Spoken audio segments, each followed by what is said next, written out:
नमस्कार, एक और टिप्पणी के साथ मैं अतुल चौरसिया। जी नेटवर्क के मालिक सुभाष चंद्रा ने अपने खबरिया चैनल जी न्यूज़ के पापों का प्रायश्चित करते हुए माफ़ी मांगी है। यह माफ़ी फिल्म अभिनेता सुशांत सिंह राजपूत की मौत के बाद उनके चैनल द्वारा अभिनेत्री रिया चक्रवर्ती को बलि का बकरा बनाए जाने की आपराधिक कोशिशों के लिए मांगी गई है। सुशांत सिंह राजपूत मर्डर केस में सीबीआई ने क्लोजर रिपोर्ट दाखिल कर दी है। पीछे मुड़कर देखने पर मुझे लगता है कि रिया चक्रवर्ती को मीडिया ने आरोपी बनाया था, जिसका नेतृत्व जी न्यूज़ के तत्कालीन संपादक और रिपोर्टरों ने लिया था। बाकी मीडिया संस्थानों ने जी न्यूज़ को फॉलो किया था। जी न्यूज़ के मेंटोर के तौर पर मैं उन्हें सलाह देता हूँ कि वे बड़ा दिल दिखाएं और माफ़ी मांगें। मैं रिया से माफ़ी मांगता हूँ, भले ही मेरी इसमें कोई भागीदारी ना हो। जानकार बताते हैं कि चंद्रा जी की माफ़ी अपने पुराने कारिंदे सुधीर चौधरी को नीचा दिखाने की कोशिश है, क्योंकि इस पूरे अपराध के सूत्रधार सुधीर चौधरी ही हुआ करते थे, जो अब जी न्यूज़ से अलग हो चुके हैं। चंद्रा जी ने रिया चक्रवर्ती से माफ़ी मांग ली है। इसका मतलब ये नहीं कि जी न्यूज़ कोई बेहतर और जवाबदेह पत्रकारिता करने लगा है, ना ही उसका हृदय परिवर्तन हुआ है।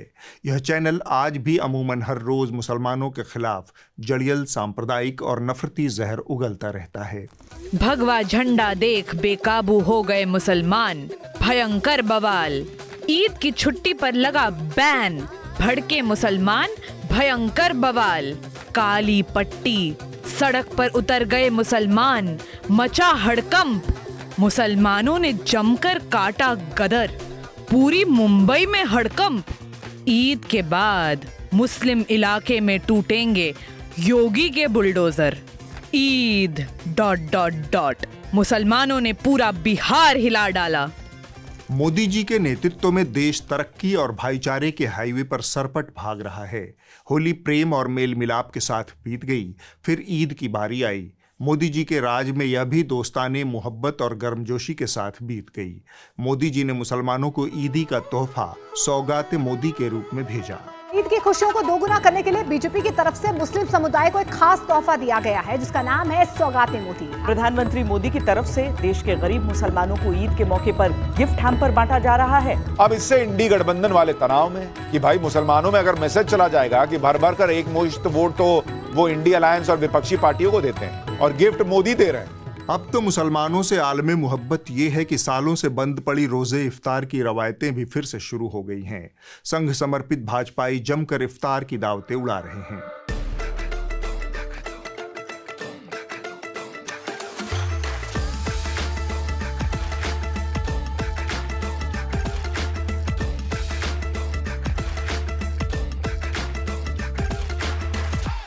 और तो और एनडीए के सहयोगी दल लोक जनशक्ति पार्टी रामविलास के अध्यक्ष चिराग पासवान तो सीधे सीधे कह रहे हैं कि वो अपने सहयोगियों की राजनीति से सहमत नहीं हैं।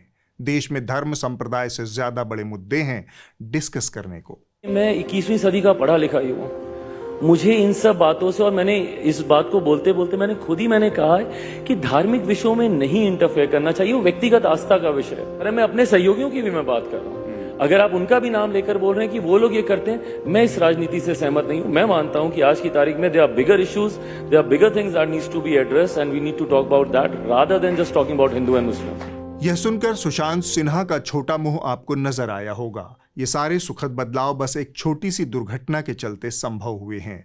मोदी जी पिछले साल मई महीने में यहां से यहां आ गए। बस इस छोटी सी दुर्घटना ने इतने सकारात्मक बदलाव कर दिए। इसके आगे एक लेकिन है, यह बहुत बड़ा लेकिन है। लेकिन यह कि संघ दीक्षित स्वयंसेवकों की प्रतिभा और योग्यता इस बात से निर्धारित होती है कि कौन कितनी सुगमता से एक साथ दो जुबानें बोल सकता है। मसलन वो एक समय में कहेंगे कि बाबरी मस्जिद विवाद में अदालत का फैसला उन्हें मंजूर होगा, लेकिन साथ में वो बाबरी मस्जिद को दिन दहाड़े गिराने के षड्यंत्र भी बना रहे होते हैं। इसी तरह वो एक साथ ये दो बातें भी कह सकते हैं कि बाबरी मस्जिद भारत के माथे पर कलंक है और बाबरी मस्जिद का विध्वंस मेरे जीवन का सबसे काला दिन है। इसी तरह वो एक समय में भारत सरकार को लिखित हलफनामा दे सकते हैं कि वो राजनीति नहीं करेंगे, लेकिन नेपथ्य से वो राजनीति के अलावा और कुछ नहीं करेंगे। द्व्यर्थी जुबान में पारंगत स्वयंसेवकों का विस्तार पिछले हफ्ते हमें बारंबार और कई रूपों में दिखा।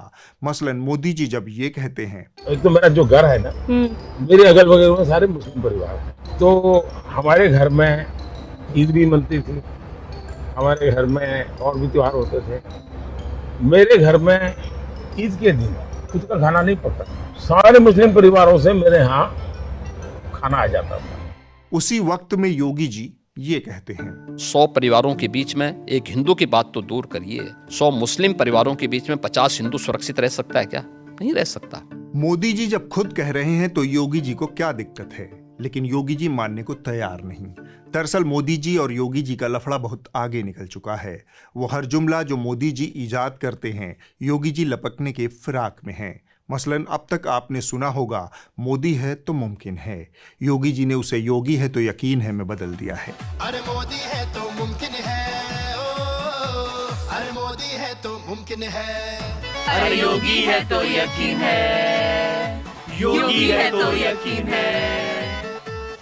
मुझे तो आगे बहुत लड़ाई झगड़ा दिख रहा है। खैर, यह तो हुई शीर्ष स्तर की बात। मोदी जी की बात को नीचे वाले भी तवज्जो नहीं दे रहे। ये कैसे हो सकता है कि ऊपर मोहब्बत की दुकान और नीचे नफरत का कारखाना चले, पर यह चल रहा है। आप ये कुछ खबरें देख लीजिए। सड़कों और छतों पर नमाज और लाउडस्पीकर पर पाबंदी। संभल में ईद की नमाज को लेकर प्रशासन सख्त। मेरठ में सड़क पर नमाज अदा करने वालों का पासपोर्ट भी हो सकता है निरस्त। हरियाणा सरकार का ईद उल फितर की छुट्टी को लेकर बड़ा फैसला, गैजेटेड हॉलिडे की लिस्ट से किया बाहर। मीट शॉप बंद कराने के लिए बीजेपी विधायक नेगी एक्टिव, कहा नवरात्रि पर दिल्ली में दुकानें बंद रखें। हरियाणा ने ईद को गैजेटेड छुट्टी की सूची से हटा दिया। मेरठ में सड़क पर नमाज पढ़ने की कीमत पासपोर्ट जब्ती और लाइसेंस रद्द करके चुकानी पड़ेगी। संभल की बात जितनी कम की जाए उतनी बेहतर। वहां अब घर की छतों पर भी नमाज पढ़ने से दिक्कत होने लगी है। इस तर्क के पक्ष में एंकरों की लिचड़ई देखिए। अगर आप रिवायत मेरा तो अधिकार है, आधे घंटे सड़क छेक लिया तो क्या ही होगी, आधे घंटे में कोई एम्बुलेंस फंसेगी तो उसका क्या कीजिएगा, किसी की जान चली जाएगी तो क्या कीजिएगा। कि संभल में शाही जामा मस्जिद के आसपास मकान बहुत कमजोर है, इसलिए फैसला लिया गया कि एक बार यहां पर छत पर नमाज नहीं होगी, मतलब ज्यादा भीड़ होगी तो कहीं नुकसान ना हो जाए। सड़क पर नमाज की वजह से हर आने जाने वाले को परेशानी का सामना करना पड़ता है, तो अगर मेरठ पुलिस ने यह फरमान सुनाया है तो फिर इसको लेकर इतनी ज्यादा सियासत क्यों हो रही है? सड़क पर नमाज पढ़ते हुए पाया जाता है तो 10,000 रुपए का जुर्माना है। यूएई के अलावा जिस सऊदी अरब में इस्लाम धर्म की उत्पत्ति हुई, वहां पर भी सड़कों पर नमाज पढ़ने के खिलाफ कानून है। सड़कों पर भंडारा लगाकर सावन में कांवड़ के लिए रास्ता रोकने में कोई दिक्कत नहीं है, लेकिन ईद की नमाज से ट्रैफिक, एम्बुलेंस, सड़क जाम आदि सारी समस्याएं नजर आने लगती हैं। रिपब्लिक भारत पर हर रोज महाभारत करने वाली यह एंकरा बाकियों से ज्यादा नासमझ और नादान है।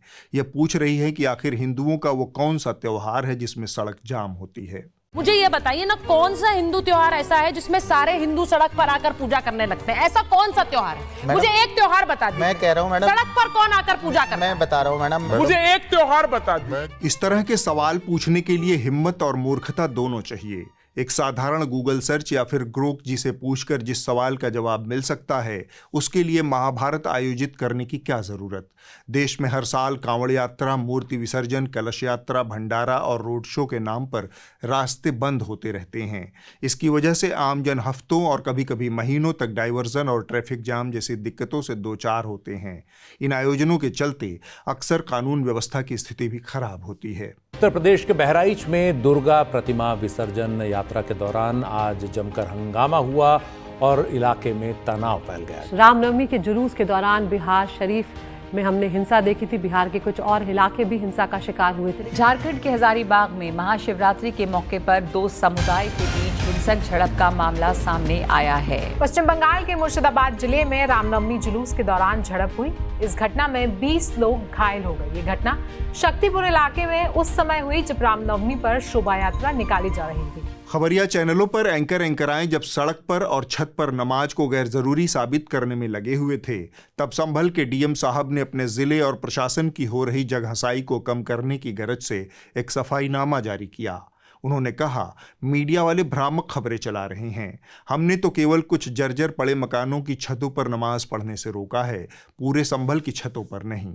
छतों के लिए कोई आदेश नहीं था, केवल 8-10 जर्जर छतें हैं जो इस एएसआई प्रोटेक्टेड एरिया के पास में। देखिए सामने वाली छत पे यदि कोई भी पड़ेगा तो क्या स्थिति होगी, क्योंकि यहाँ पे एएसआई से अनुमति लेनी पड़ती है किसी भी मकान को बनाने के लिए।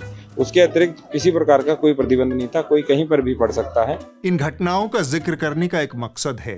बीते 1 महीने में मैंने टेलीविजन से लेकर सोशल मीडिया पर मौजूद आईटी सेल के हरकारों द्वारा आयोजित ढेरों बनावटी और नकली बहसें देखी। कभी औरंगजेब, कभी कुणाल कामरा, कभी राणा सांगा, कभी ईद की नमाज। लेकिन मैंने इन चैनलों पर नौकरी, शिक्षा, स्वास्थ्य और रोजगार आदि पर एक भी बहस नहीं देखी। पेरियार का प्रसिद्ध कथन है, देशद्रोही वो है जो शिक्षा, स्वास्थ्य और रोजगार की जगह हमेशा धार्मिक मुद्दों की राजनीति करते हैं। महीने महीने भर तक अगर किसी देश का मीडिया बनावटी और नकली बहसों में देश को उलझा कर रखता है, उसके दैनिक जीवन की समस्याएं पत्रकारिता में स्थान नहीं बना पाती हैं, तो देशद्रोही की पहचान करना कोई मुश्किल काम नहीं है। चापलूसी के पायदान पर तेजी से ऊपर चढ़ रहे सुशांत सिन्हा ने तो जोश जोश में ये तक कह दिया कि मोदी जी ने आज तक मुसलमानों को लेकर कभी तुष्टीकरण और भड़काने वाली राजनीति की ही नहीं। नरेंद्र मोदी ने कभी मुसलमानों के नाम पर इनकी तरह तुष्टीकरण की राजनीति नहीं की, वोट बैंक की तरह इस्तेमाल नहीं किया, मुस्लिम वोट के लिए हाथ नहीं फैलाए, भड़काने वाली राजनीति नहीं की, पत्थर उठाने और दंगा करने वालों को उकसाया नहीं, वोट न मिलने पर बदले की भावना से काम नहीं किया। बात तो ये एकदम ठीक कह रहा है। मोदी जी ने तो हमेशा संतुलन स्थापित करने की राजनीति की है।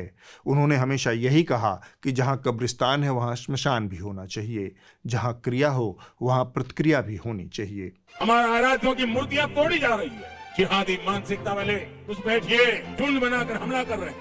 SC, ST, OBC समाज को जितना आरक्षण मिला है वो छीनकर ये लोग पूरा का पूरा आरक्षण मुसलमानों को देना चाहते हैं। देश की संपत्ति पर पहला अधिकार मुसलमानों का है। इसका मतलब ये संपत्ति इकट्ठी करके किसको बांटेंगे? जिनके ज्यादा बच्चे हैं उनको बांटेंगे। हम फिर से योगी जी पर वापस लौट चलते हैं। उन्होंने ANI की संपादक स्मिता प्रकाश के साथ लंबी बातचीत की। इस बातचीत में उन्होंने बहुत सारी बातें बताई। 100 हिंदुओं के बीच एक मुस्लिम परिवार को सुरक्षित होने का दावा भी उन्होंने किया, सिर्फ इस वाकये को छोड़कर।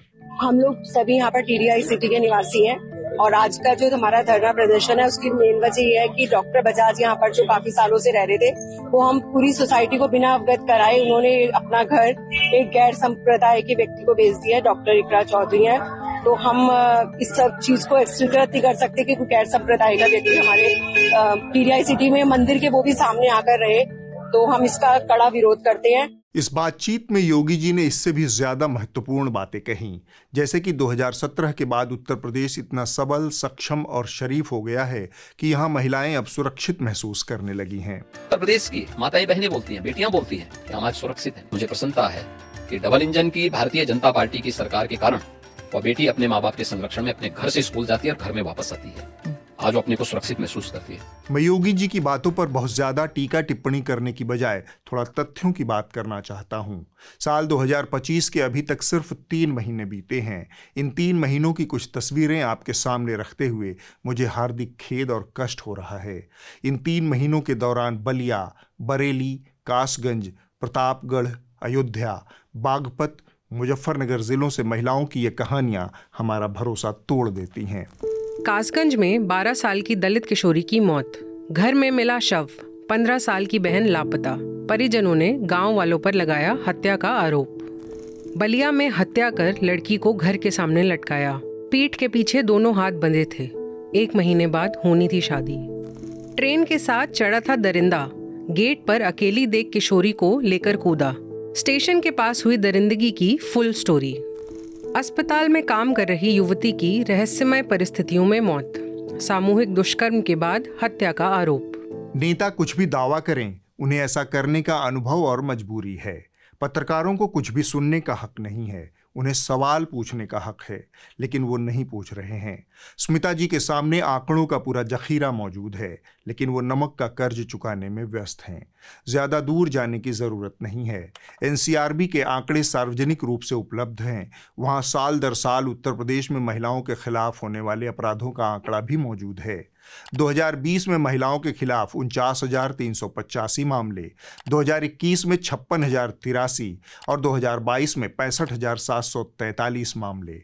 यानी महिलाओं के खिलाफ अपराध के मामले में उत्तर प्रदेश उत्तरोत्तर विकास कर रहा है। स्मिता जी बड़ी पत्रकार हैं, छोटे मोटे आंकड़ों का ध्यान नहीं रखती हैं। उन्होंने योगी जी को वॉकओवर देने का फैसला कर लिया था। राष्ट्रीय महिला आयोग को साल 2024 में उत्तर प्रदेश से सबसे ज्यादा अपराध की शिकायतें मिली थीं। इसके बाद दिल्ली और महाराष्ट्र का नंबर आता है।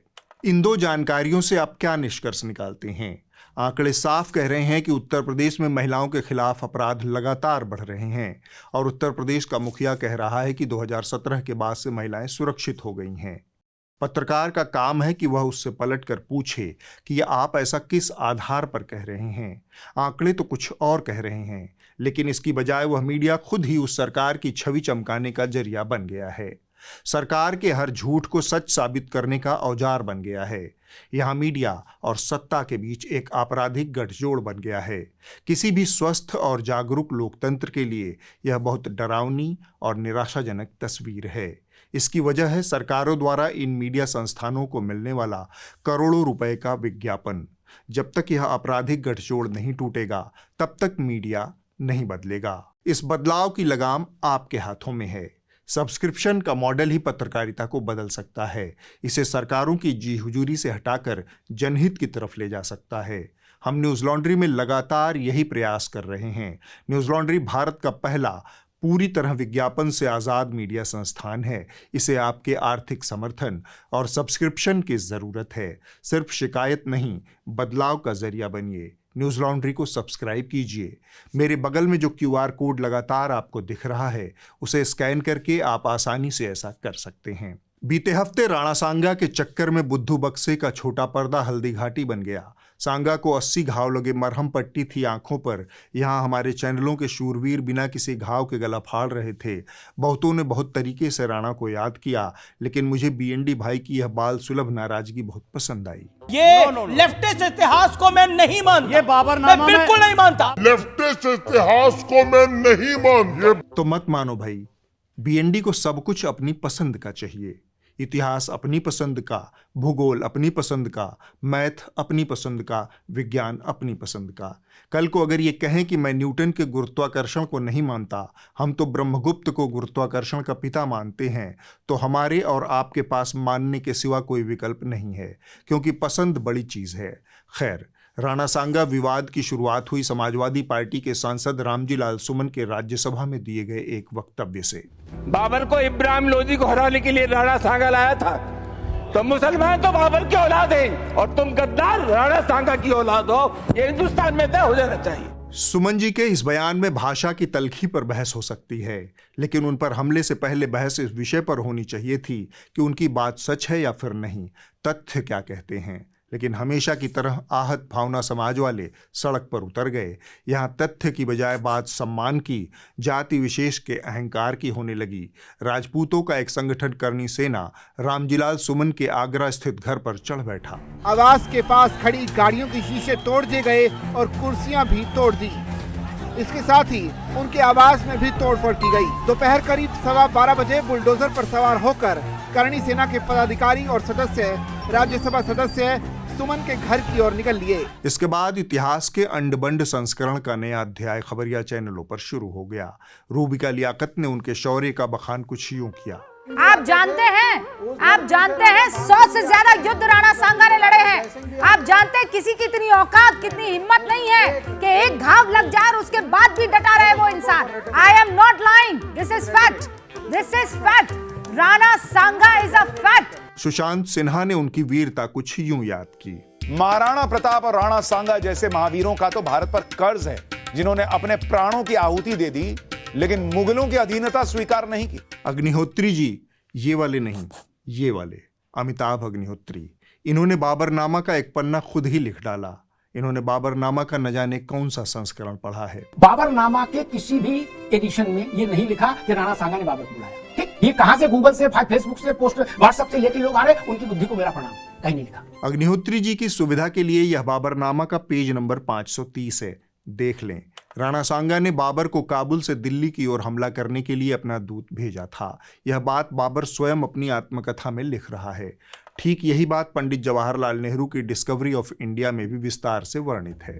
मैं बाबर के पास प्रस्ताव भेजो है कि जो दिल्ली पर आक्रमण करेगो तो मैं तुरंत आगरा पे धावा बोल दे वाला।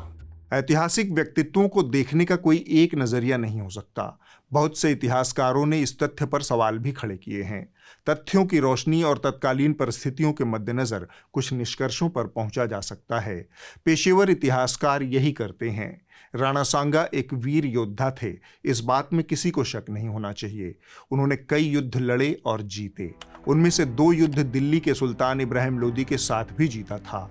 राणा सांगा ने इब्राहिम लोदी को सन 1517 में खतौली और फिर 1518 में बाड़ी में हराया था। जाहिरन लोदी से उनकी दुश्मनी चल रही थी। बाबर के साथ एक बड़ा गठबंधन बनाकर दिल्ली पर कब्जा करने की उनकी रणनीति हो सकती थी। कई इतिहासकार यह भी कहते हैं कि राणा सांगा सोचते थे कि बाबर आएगा और लूटकर चला जाएगा। ऐसा नहीं हुआ।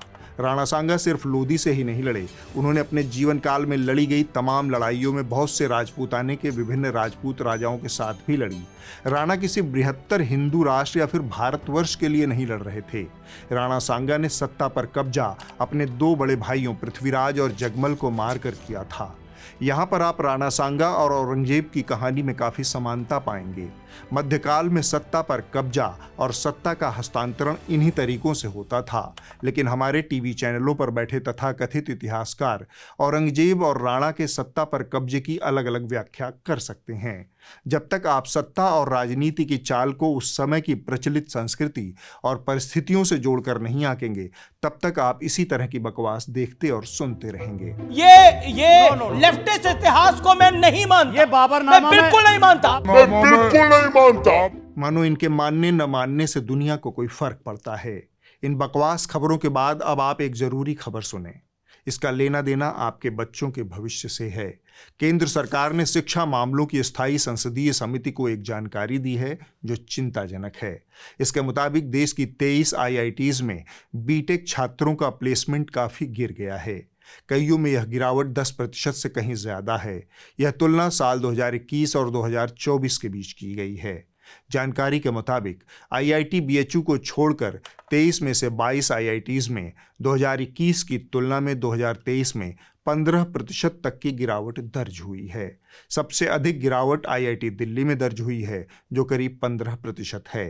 दूसरे नंबर पर IIT बॉम्बे है, यहाँ 13% और चेन्नई में 12% की गिरावट देखने को मिली है। देश के सबसे पुराने IIT खड़गपुर में सबसे कम करीब 3% की गिरावट देखने को मिली है। IIT देश में उच्च शिक्षा के सबसे प्रीमियर संस्थान हैं। यहाँ से निकलने वाले छात्रों के 100% प्लेसमेंट की गारंटी माना जाता है। ऐसे में इतनी बड़ी संख्या में गिरावट देश में बिगड़े हुए रोजगार के हालात की तस्वीर पेश करता है।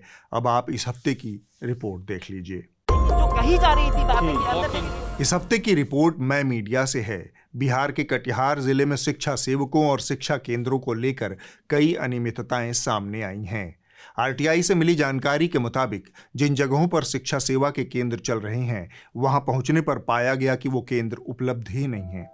जैसे हम लोग को जानकारी मिली है कि यहाँ पे एक टोला सेवक का केंद्र है जिसमें से छोटे बच्चों को पढ़ाया जाता है। नहीं, ऐसा कभी नहीं हुआ है। ना कोई पढ़ाते हैं, ना कुछ सेंटर है, कुछ पता नहीं। कहाँ, 2 महीना पहले लिख कर ले गया था, कहाँ पढ़ाने आता? कोई नहीं, कोई नहीं पढ़ाता है। एक महिला आती है, उसमें कहा गया कि यहीं पे हवा महल नहीं आता है। ये महिलाओं को पढ़ाने के लिए एक सेंटर दिया गया है, तालीमी मरकज वाला जी। तो आपका गाँव में चल रहा है क्या? महिलाओं को पढ़ाया जाता है? जी नहीं। कभी ऐसा सुने हैं? पहले सुने हैं, तब कहाँ नहीं है। अगले हफ्ते होगी एक और टिप्पणी। नमस्कार।